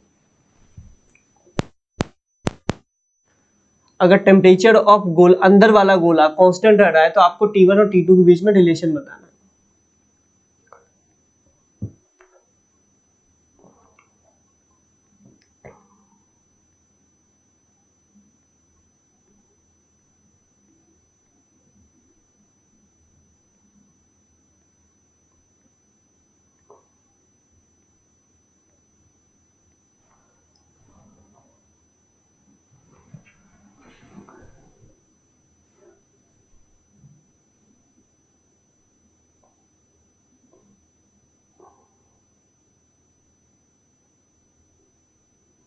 समझिएगा, इस तरह के क्वेश्चन में मैंने क्या बोला कि इसका टेम्परेचर अगर कांस्टेंट रह रहा है तो इसका मतलब है इस वाले गोले में जितना एनर्जी एब्जॉर्ब हो रहा होगा उतना इमिट भी हो रहा होगा, मतलब emission rate is equal to absorption rate हो रहा होगा। अगर इस वाले गोले के हिसाब से देखा जाए तो इसका इमिशन रेट क्या होगा, अगर तुम ध्यान से देखो तो इसका इमिशन रेट हो जाएगा ई ए, मान लेते हैं इसका सरफेस एरिया ए है, ई ए सिग्मा T1 की पावर 4, ये इसका इमिशन रेट होगा। ये बात मानते कि नहीं मानते? ई ए सिग्मा T1 की पावर 4, ठीक है। अच्छा, इसका एब्जॉर्प्शन रेट कितना होगा? अगर तुम ध्यान से देखो तो इसका एब्जॉर्प्शन रेट कितना होगा? अगर तुम इसको ध्यान से देखो तो इसका एब्जॉर्प्शन रेट होगा पहले रेडिएशंस के through, that is E A sigma T2 to the power 4। ये तो पहला रेडिएशंस के थ्रू इसने एब्जॉर्ब किया। दूसरा, इस पावर सोर्स के कारण P के कारण इसने कुछ P पावर पर सेकेंड एनर्जी ये एब्जॉर्ब भी तो कर रहा है P, तो ये आपका हो गया P प्लस ऑफ P। तो मतलब ये समझ में आया कि absorption is equals to emission. अब बराबर करवा दीजिए तो आपको पता चलेगा कि ये दोनों क्वांटिटी तो बराबर है, इसमें आपने P जोड़ा है, T2 इस पूरे क्वांटिटी में P जोड़ा है, तभी तो वो T1 इसके बराबर आ पा रहा है। तो इसका मतलब है कि T1 is greater than T2, this is equal to this. तो सिंपल सी बात है, T1 is greater than T2 ही होगा। तो यहां से आप लॉजिकली कर सकते हो। बेटा P भी करना पड़ेगा। अब एब्जॉर्प्शन P भी तो एब्जॉर्ब भी तो कर रहा है, इसलिए मैंने P लिखा है।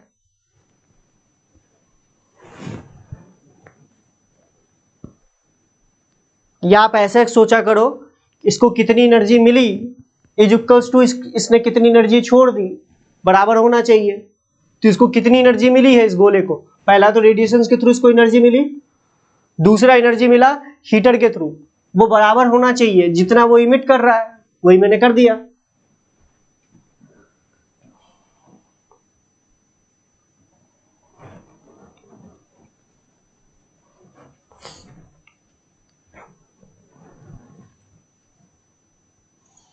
इसी तरीके से हीटर को आप यहां लगा देते, 3-4 कंसेंट्रिक स्फीयर्स डालते, तो उस तरीके से लॉजिकली आप क्वेश्चंस को सॉल्व कर सकते थे। तो मैं क्या बोल रहा हूं, यही क्वेश्चन आपको 3-4 कंसेंट्रिक सर्कल्स बना दिया होता, हीटर को कहीं और डाल दिया होता, तो मुझे लगता है आपको कोई दिक्कत नहीं होती और आप इस क्वेश्चन को सॉल्व कर लिए होते। होता कि नहीं होता? ये बताओ। आई थिंक कर लिए होते। चलो अब हेडिंग डालो स्पेक्ट्रल इमिसिव पावर। अब हेडिंग डालो स्पेक्ट्रल इमिसिव पावर। अब हेडिंग डालो स्पेक्ट्रल इमिसिव पावर। पहले हम लोग देख लेते हैं सोलर कांस्टेंट क्या होता है। सोलर कांस्टेंट कई बार आया हुआ है एग्जाम में, तो एक बार देख लेते हैं सोलर कांस्टेंट। तो सोलर कांस्टेंट का मतलब ये होता है कि ये समझिएगा, सन है, सन से अर्थ कुछ डिस्टेंस पे, मान लो कि सन से अर्थ के बीच की डिस्टेंस d, कुछ डिस्टेंस होता है 3, जितना भी है हमारा, हमें अभी ठीक से एग्जैक्टली याद नहीं है कितना है, ठीक है। अब सोलर कांस्टेंट ये होता है कि पर सेकेंड, अब देखो सन भी अगर तुम ध्यान से देखो तो सन का सरफेस टेम्परेचर कुछ होगा, मान लेता हूं सन का टेम्परेचर सरफेस टेम्परेचर Ts आपको दे रखा है। तो एक बात बताओ, ये रेडिएशंस के थ्रू कुछ एनर्जी इमिट कर रहा होगा। अगर तुम ध्यान से देखो तो ये रेडिएशंस के थ्रू एनर्जी जो इमिट कर रहा होगा वो होगा सिग्मा, इस सन का कुछ सरफेस एरिया होगा, surface area of sun into Ts की पावर 4। अच्छा, E की वैल्यू हम लोगों ने क्यों नहीं ले रखा है? क्योंकि देखो सन एक ब्लैक बॉडी है, क्योंकि देखो ब्लैक बॉडी का मतलब यही नहीं होता है कि कोई भी ऑब्जेक्ट सभी रेडिएशंस को एब्जॉर्ब कर ले। ऐसा ऑब्जेक्ट जो सभी तरह के रेडिएशंस को इमिट भी करे उसको भी हम लोग ब्लैक बॉडी बोलते हैं। उसका भी मैं लॉजिक अभी आपको दूंगा, समझ रहे मेरी बात को? तो सन भी एक ब्लैक बॉडी है, इसलिए हम E की वैल्यू यहाँ पे इस तरीके से मानो कि हमने 1 मान ली, इसलिए वो यहाँ पे 1 पुट कर दी, ठीक है। तो सन एक ब्लैक बॉडी है, सराउंडिंग को भी हम लोग एज ए ब्लैक बॉडी मान सकते हैं, ठीक है। तो अब एक बात बताओ, ये सन पर सेकेंड इतनी एनर्जी निकाल रहा होगा रेडिएशंस के थ्रू।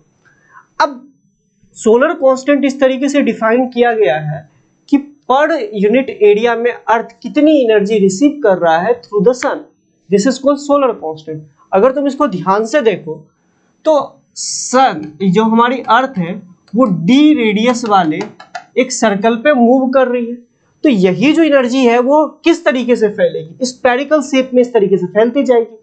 तो मुझे एक बात बताओ कि अगर तुम्हें इसका अर्थ का रेडियस पता है तो क्या तुम बता सकते हो कि ये कितना एरिया होगा?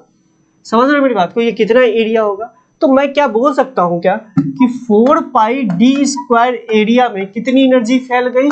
सिग्मा as ts की पावर 4।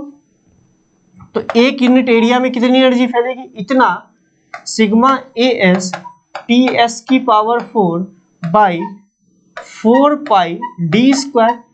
अच्छा, अगर आपको ये पता चल गया कि पर यूनिट एरिया में कितनी एनर्जी, इस गोले के पर यूनिट एरिया में कितनी एनर्जी मिलेगी, this is called solar constant. मुझे यही तो निकालना था कि अर्थ के पर यूनिट एरिया में कितनी एनर्जी निकलेगी, इसी को हम लोग सोलर कांस्टेंट बोलते हैं। अच्छा, अगर आपको ये पूछ दिया जाए कि पर सेकेंड सन, हमारी जो पृथ्वी है वो कितनी एनर्जी सन से रिसीव कर रहा होगा, तो सोलर कांस्टेंट को इसके प्रोजेक्टेड एरिया से मल्टीप्लाई कर दीजिए। प्रोजेक्टेड एरिया से क्यों करेंगे, क्योंकि तुम कुछ सोचो ना, ये कुछ ऐसे करके होगा, हमारा सन, हमारा जो अर्थ होगा वो कुछ ऐसे करके होगा। तो अगर अप्रोक्सीमेटली देखा जाए तो इस सन से अर्थ रेडियस कितना है, 64,000 किलोमीटर, और ये करोड़ में होता है। तो इसको हम लोग नेग्लेक्ट कर सकते हैं कि नहीं कर सकते, ये वाला जो डिस्टेंस है इसको हम लोग नेग्लेक्ट कर सकते हैं। तो मान सकते हैं कि ये पूरा का पूरा एक तरीके से फ्लैट ही सरफेस होगा। समझ रहे हो मेरी बात को, ये इतना छोटा है कि आप इसको एक फ्लैट सरफेस की तरह मान सकते हो। तो आपको ये पता है पर यूनिट एरिया में इस बड़े सर्कल का, जो बड़े वाला जो स्फीयर होगा, इसके पर यूनिट एरिया में इतनी एनर्जी है। तो आप ये बता सकते हो ना कि ये जो ये पाई आर स्क्वायर एरिया में कितनी एनर्जी होगी, तो इसको पाई आर स्क्वायर से मल्टीप्लाई कर दीजिए, तो आपका आंसर आ जाएगा कि सन, अर्थ जो है पर सेकंड कितनी एनर्जी सन से रिसीव कर रहा होगा। समझ रहे हैं मेरी बात को, तो इसी को हम लोग बोलते हैं solar constant. Solar constant into pi R square, where R is the radius of earth, is called solar, मतलब energy receive by the earth through the sun, या आप लिख सकते हैं। समझ रहे हो मेरी बात को, ठीक है। दैट इज सोलर कांस्टेंट कुछ होता नहीं है, डी डिस्टेंस पे, मतलब जिस ऑर्बिट पे अर्थ घूम रहा है उस ऑर्बिट पे इंटेंसिटी की वैल्यू होती है, बस ये याद रखिएगा। सोलर कांस्टेंट कुछ अलग चीज नहीं है, this is the value of intensity. समझ रहे? अच्छा, ए ऑफ सन को आप ऐसे भी दिखा सकते हो, 4 पाई रेडियस ऑफ सन का स्क्वायर, तो आप ये भी लिख सकते हो। मान लेना रेडियस ऑफ सन आरएस दे रखा है, तो आप सरफेस एरिया ऑफ सन कितना लिख सकते हो, इतना लिख सकते हो, तो उसको यहाँ पे पुट कर दीजिए, तो 4 पाई कैंसिल आउट हो जाएगा। तो इसको आप कई सारे रूप में लिख सकते हो। समझ रहे हैं मेरी बात को?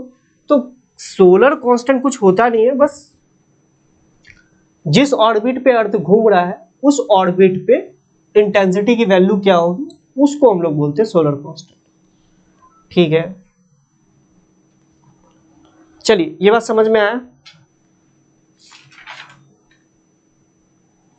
हम लोग बात करेंगे स्पेक्ट्रल इमिसिव पावर की। अच्छा, स्पेक्ट्रल इमिसिव पावर ये समझो होता क्या है। असल में देखो होता क्या है, रेडिएशंस के थ्रू कोई भी ऑब्जेक्ट का अगर टेम्परेचर 0 केल्विन से ज्यादा है तो वो रेडिएशंस के थ्रू एनर्जी इमिट करेगा, ये बात आप लोगों को पता है।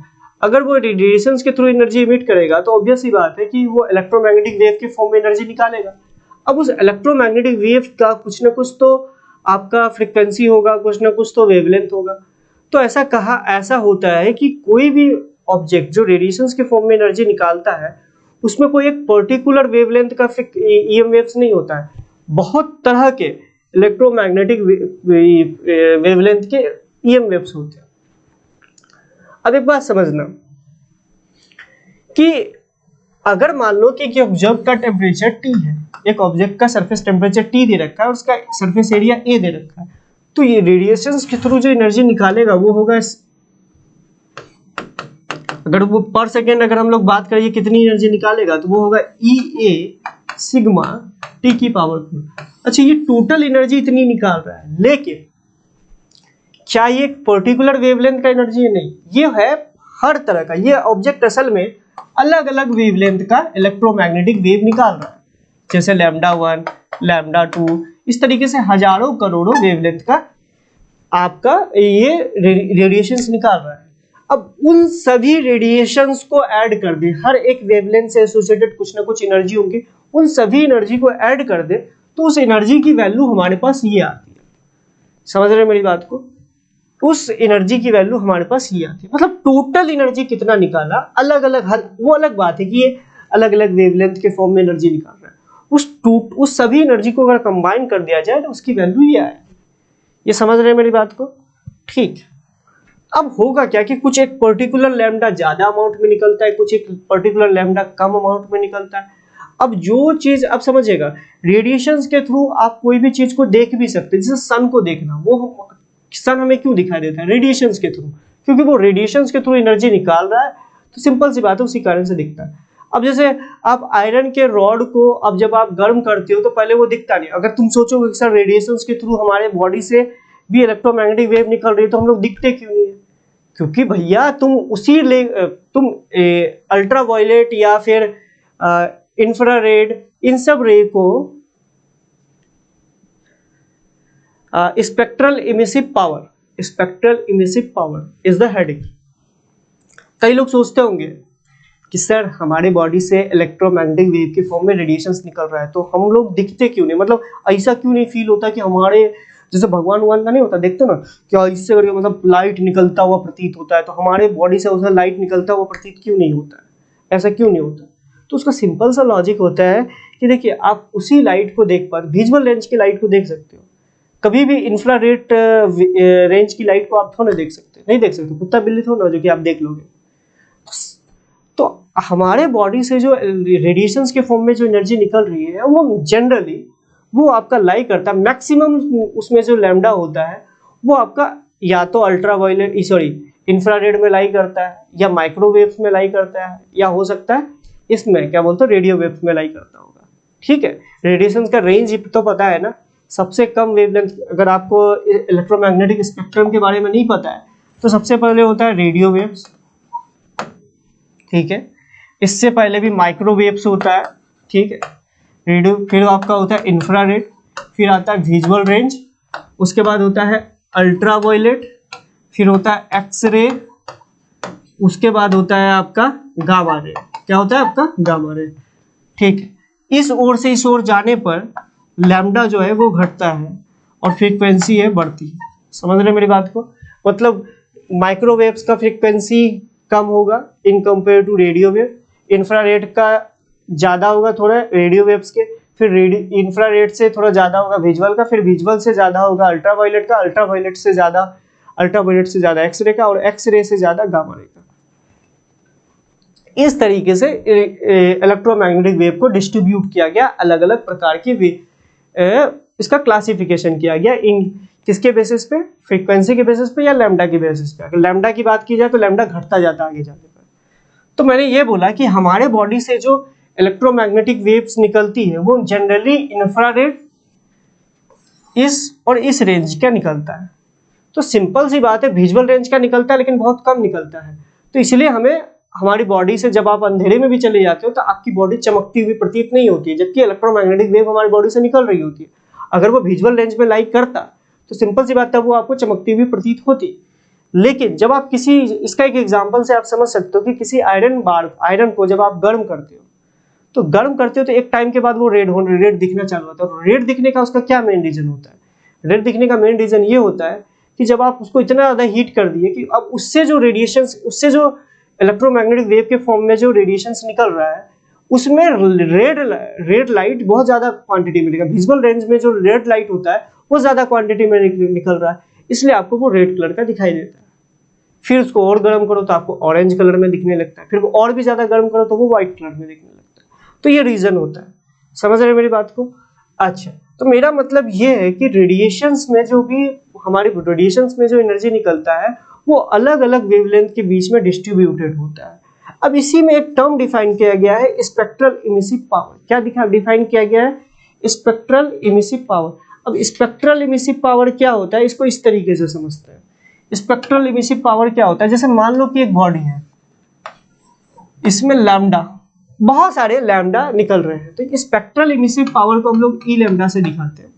तो ये बताता है कि लैम्डा प्लस डी लैम्डा के बीच में कितनी एनर्जी निकली। मतलब समझ लो कि मान लो सपोज करो कि लैम्डा की वैल्यू दे रखी है 1000 एंगस्ट्रॉन। 1000 एंगस्ट्रॉन से 1000.0000001 एंगस्ट्रॉन के बीच में जो वेवलेंथ है उससे एसोसिएटेड जो एनर्जी है वो डीई बोला, तो वो डीई एनर्जी निकली अपॉन डी लैम्डा से डिवाइड कर दिया। इसी को हम लोग बोलते हैं spectral emissive power.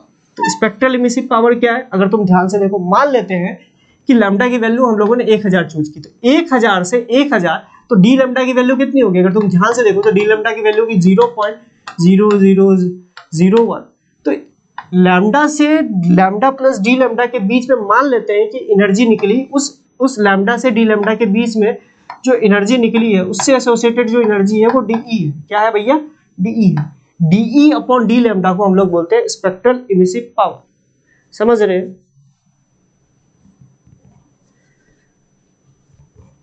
Radio waves आएगा, देख लेना यार। कोई बच्चा बोल रहा है कि सर पहले रेडियो वेव्स आएगा फिर माइक्रोवेव आएगा। देख लीजिएगा इसका ऑर्डर को कि पहले माइक्रोवेव आता है कि पहले रेडियो वेव आता है। पहले इसको देख लीजिएगा, एक बार इसको चेक कर लीजिएगा। मुझे जहां तक याद है माइक्रोवेव आता था, चलो देख लेंगे। तो मान लीजिए कि हमने लैम्डा चूज किया 1000 और डी लैम्डा है, ऑब्वियस सी बात है एक रेंज ऑफ वेवलेंथ का से एसोसिएटेड कुछ ना कुछ तो एनर्जी निकल रही होगी। वो एनर्जी अपॉन उस रेंज ऑफ लैम्डा क्या होगा, उनका जो रेशियो है उसी को हम लोग बोलते हैं E lambda spectral emissive power. I think आपको समझ में आ गया होगा कि अगर मान लीजिए इस रेंज में एनर्जी निकल रही होगी 1 जूल, तो हमारा ई लैम्डा असल में कितना है? This is 1 joule, that is 1 E lambda, क्योंकि इस रेंज में कितनी एनर्जी निकल रही है वो है 1 जूल अपॉन इस रेंज, इसका रेंज वैल्यू कितना है? D, that is D lambda कितना है, तो उसको आप इससे डिवाइड कर दो तो आपको ई लैम्डा की वैल्यू पता चल जाएगी। समझ रहे हैं मेरी बात को? ठीक, तो यही होता है आपका ई लैम्डा स्पेक्ट्रल इमिसिव पावर। तो इसका जब ग्राफ बनाया गया ई लैम्डा वर्सेस लैम्डा का, ई लैम्डा वर्सेस लैम्डा का जब ग्राफ बनाया गया तो ये ग्राफ कुछ ऐसे है। क्या है? ऐसे करके। अगर तुम खुद सोचो ना, अगर आप डी लैम्डा को टेंडिंग टू 0 करो तो ये क्या बता देगा? एक पर्टिकुलर वेवलेंथ का एनर्जी बता देगा। उस पर्टिकुलर वेवलेंथ से एसोसिएटेड कितनी एनर्जी का रेडिएशंस निकल रहा होगा उसके बारे में बता देगा। समझ रहे हो? क्योंकि अगर तुम डी लैम्डा को ऑलमोस्ट 0 के बराबर कर दो तुम्हें पता चल जाएगा पर्टिकुलर वेवलेंथ का एनर्जी कितना हो जाएगा। तो मतलब ई लैम्डा की वैल्यू जितनी ज्यादा होगी, ऑब्वियस सी बात है कि पर्टिकुलर लैम्डा की वैल्यू आपको पता चल जाएगा। अगर लैम्डा की वैल्यू अगर आप टेंडिंग टू 0 करोगे, अच्छा लैम्डा की वैल्यू अगर टेंडिंग टू 0 नहीं करोगे तो क्या बताएगा भैया? तो अगर मान लो कि जैसे कि ये अगर तुम बात करो लैम्डा 1 से लेके लैम्डा 2 तक, तो ये वाला इस ग्राफ का एरिया क्या बताएगा? ये ग्राफ का एरिया बताएगा कि लैम्डा 1 से लैम्डा 2 तक जो वेवलेंथ की जो रेडिएशंस निकल रही होगी किसी बॉडी से, उससे एसोसिएटेड एनर्जी कितनी होगी, उससे एसोसिएटेड एनर्जी कितनी होगी, वही इसका ग्राफ, वही इसका एरिया बता रहा होगा। समझ रहे हैं मेरी बात को? मतलब मान लो कि एक ऑब्जेक्ट है, उससे वो कोई टेम्परेचर टी पे है, तो ऑब्वियस सी बात है उसमें अलग अलग प्रकार के रेडिएशंस निकल रहे होंगे। तो वो ये पर्टिकुलर एरिया क्या बताएगा कि लैम्डा 1 से लैम्डा 2 के बीच में जितनी भी रेडिएशंस निकल रहा होगा उससे एसोसिएटेड एनर्जी कितनी होगी, ये आपको बताएगा। अगर वही डी लैम्डा की वैल्यू अगर आप 0 की तरफ टेंड करोगे तो उस पर्टिकुलर वेवलेंथ का कितना एनर्जी इमिट हो रहा होगा उस बॉडी के थ्रू, तो वो आपको पता चल जाएगा। समझ रहे हैं मेरी बात को?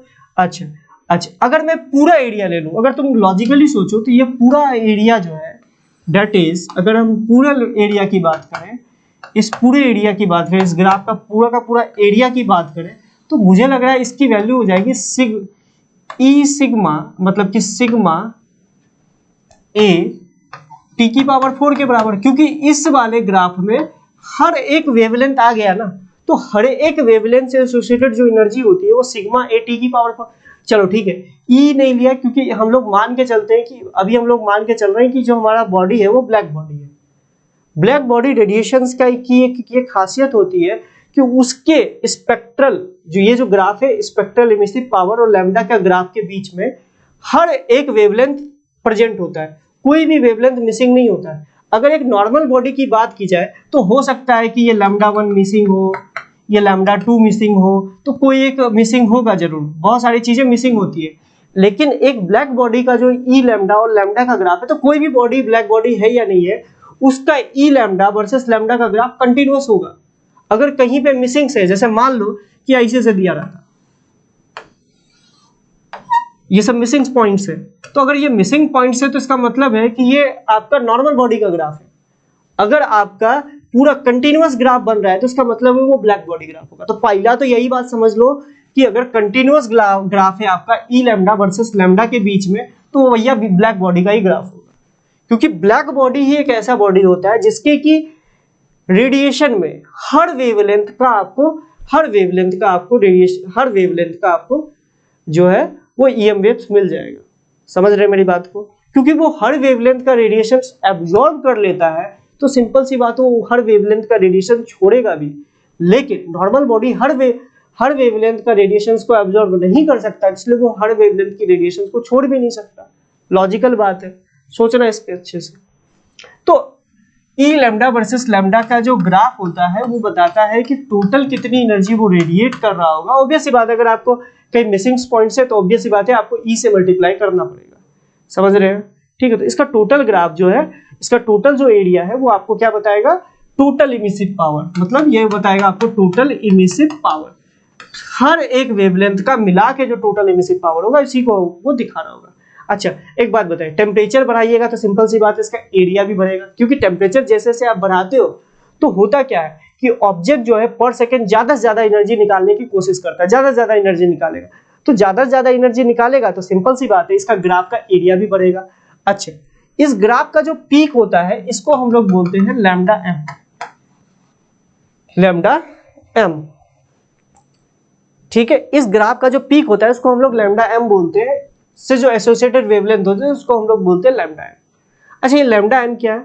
ये बोल दो एक तरीके से कि सबसे ज्यादा क्वांटिटी में जो लैम्डा निकल रहा होगा, मतलब इस रेडिएशंस में, इस पर्टिकुलर टेम्परेचर में इस वेवलेंथ का लैम्डा सबसे ज्यादा नंबर में निकल रहा होगा, ये लैम्डा एम की वैल्यू बताता है। क्योंकि तुम खुद देखो ना, इस लैम्डा एम पे ई लैम्डा की वैल्यू, इस पर्टिकुलर लैम्डा पे ई लैम्डा की वैल्यू सबसे ज्यादा होगी। तो मैंने क्या बोला था, अगर आप एक लैम्डा को फिक्स कर दो, अगर डी लैम्डा की वैल्यू 0 चली गई, तो अगर डी लैम्डा की वैल्यू 0 चली गई तो आपको वो जो पर्टिकुलर लैम्डा है वो ये बताएगा कि उससे एसोसिएटेड कितनी एनर्जी होगी। तो इस लैम्डा से एसोसिएटेड सबसे ज्यादा एनर्जी होगी, मतलब ये सबसे ज्यादा नंबर में निकल रहा होगा। सिंपल सी बात है, ये सबसे ज्यादा नंबर में निकल रहा होगा, इसलिए इससे एसोसिएटेड एनर्जी भी सबसे ज्यादा है। तो इसी को हम लोग लैम्डा एम से डिनोट करते हैं कि मतलब सबसे ज्यादा नंबर में कौन सी लैम्डा निकल रही है, तो इसी को हम लोग लैम्डा एम से डिनोट करते हैं। ठीक है, अच्छा ये जो होता है, अगर विंग्स ने इसी पे मतलब कि एक तरीके से एक्सपेरिमेंट किया था, उसने देखा कि जैसे जैसे लैम्डा एम जो होता है वो इनवर्सली प्रोपोर्शनल टू टेम्परेचर होता है। किसके टेम्परेचर के? इनवर्सली प्रोपोर्शनल टू टेम्परेचर होता है। अब जैसे ही प्रोपोर्शनलिटी कांस्टेंट हटा देते, प्रोपोर्शनल हटा दे, प्रोपोर्शनलिटी कांस्टेंट आता है जिसको हम लोग बोलते हैं विंग्स कांस्टेंट, जिसको हम लोग बी से डिनोट करते हैं। और विंग्स कांस्टेंट की वैल्यू कितनी होती है भैया? विंग्स कांस्टेंट की वैल्यू होती है 0.288 सेंटीमीटर केल्विन, ये होता है। तो ये याद रखिएगा, विंग्स लॉ में भी जो अगर आपको टेम्परेचर पुट करना है वो आपको केल्विन में पुट करना है। तो मतलब lambda M is inversely proportional to temperature. मतलब याद रखिएगा, टेम्परेचर बढ़ाइएगा तो लैम्डा एम जो किसी भी, लैम्डा एम का क्या मतलब हो गया कि किसी एक बॉडी के को अगर टी टेम्परेचर पे है, उस टेम्परेचर पे कौन सी वेवलेंथ की सबसे ज्यादा रेडिएशंस निकल रहे होंगे, कौन सी वेवलेंथ का इलेक्ट्रोमैग्नेटिक वेव सबसे ज्यादा नंबर में निकल रहा होगा, उस वेवलेंथ का जो, उसी को हम लोग लैम्डा एम बोलते हैं। समझ रहे हैं मेरी बात को? ठीक है, तो एक बात बताओ, अगर आप टेम्परेचर बढ़ाओगे तो ग्राफ का एरिया बढ़ेगा, लेकिन लैम्डा एम जो है वो घटेगा, लैम्डा एम जो घटेगा। और लैम्डा एम किसको डिनोट कर रहा है? इस ग्राफ के पीक को दिखा रहा है, इस ग्राफ के पीक को बता रहा है। तो मुझे लग रहा है कि जैसे से आप टेम्परेचर बढ़ाइएगा तो इसका ग्राफ का एरिया तो बढ़ता है, इस ग्राफ का एरिया तो बढ़ता है, लेकिन पीक जो है राइट वर्ड शिफ्ट होता जाए, लेफ्ट वर्ड शिफ्ट होता जाएगा। मतलब मुझे ये लग रहा है,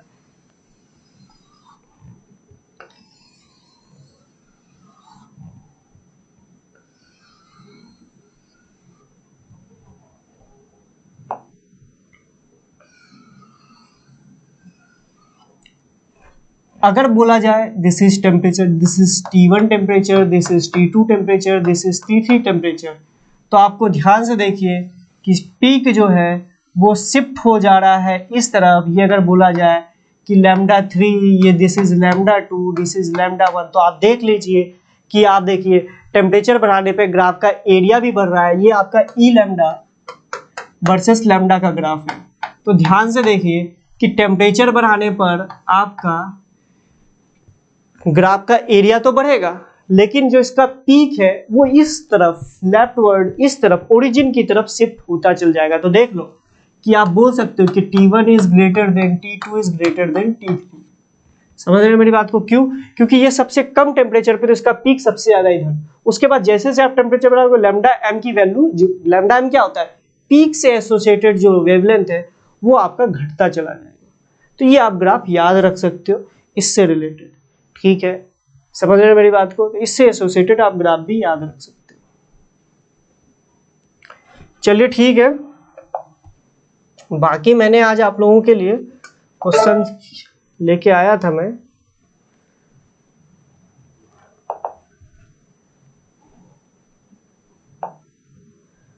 आज मैं क्वेश्चन आप लोगों के लिए लेके तो आया था,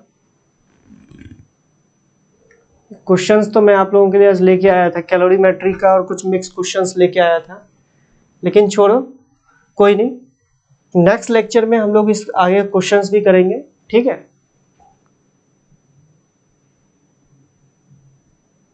सर उल्टा ड्रॉ किए हैं,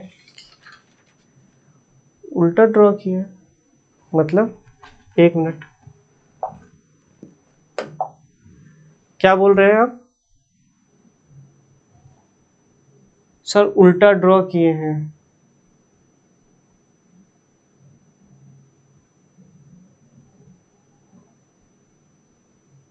अरे ये T1 टेम्परेचर का ग्राफ है, दिस इज T2 टेम्परेचर का ग्राफ है, दिस इज T3 टेम्परेचर का ग्राफ है। अगर तुम देखा जाए तो λ3 is greater than λ2 is greater than λ1। समझ रहे मेरी बात को? गधे हो क्या? λ3 सबसे बड़ा है, λ2 उसके बड़ा, उससे बड़ा है, उससे थोड़ा छोटा, उसके बाद λ1, और λm is inversely proportional to temperature. तो ऑब्वियस ही बात है T1 greater than T2 greater than T3। अपने मन से कुछ भी बोल दे रहे हो। सही है भाई, ये कि टेम्परेचर बढ़ाने पर ग्राफ का एरिया भी बढ़ता है, साथ साथ इसका जो पीक होता है ये इस साइड शिफ्ट होता जाता है। सही बात है, ग्राफ में कोई गड़बड़ी नहीं है, कोई उल्टा पुल्टा नहीं लिखा है मैंने। सही है, दिस इज T3 टेम्परेचर का, दिस इज T2 टेम्परेचर का, दिस इज T1 टेम्परेचर का। सही है, पीक इस तरफ शिफ्ट होता जाएगा, जीरो की तरफ।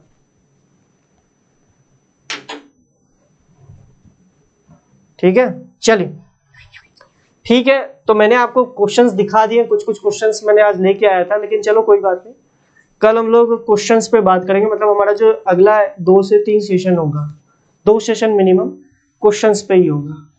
तो अब क्वेश्चंस के लिए रेडी रहिएगा। मतलब मैंने रेडिएशंस के सारे जितने प्रोफाइल के क्वेश्चंस हो सकते थे मैंने आपको बताने की कोशिश की।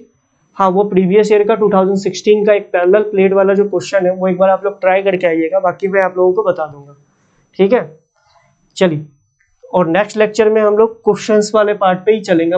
नेक्स्ट लेक्चर से कोई थ्योरी वोरी नहीं, बस क्वेश्चंस पे चलेंगे। ठीक है, तो रेडी हो जाइएगा, एक बार थ्योरी रिवाइज कर लीजिएगा, कंडक्शन का रिवाइज कर लीजिएगा, रेडिएशन का रिवाइज कर लीजिएगा, उसके बाद कैलोरीमेट्री का रिवाइज कर लीजिएगा, उसके बाद हम लोग क्वेश्चंस देखेंगे। ठीक है, चलिए, thank you all of you. कल मिलते हैं, कल हमारी क्लास होगी। सिंपल सी बात है, अब आगे के जो 2 लेक्चर्स होंगे वो क्वेश्चंस पर होंगे। बाय। रिवाइज करके आइएगा, मैं फिर भी बोल रहा हूँ, तो रिवाइज करके आइएगा, तभी आपसे क्वेश्चंस बनेंगे। ठीक है, चलिए, कल जो होगा, कल इसके बाद, अच्छा मेरे बाद जो लेक्चर्स होगा आपका वो शाम में होगा, कार्तिक सर की थर्मोडायनेमिक्स की। आप लोगों को बताया गया होगा कि थर्मोडायनेमिक्स की, उसका लिंक आप लोगों को ग्रुप में शेयर कर दिया जाएगा, तो उसकी टेंशन मत लीजिए। अब आपकी क्लास डायरेक्टली शाम में है 4 बजे। ठीक है, चलिए, thank you all of you. वो आपको यूट्यूब पे भी अवेलेबल होगा,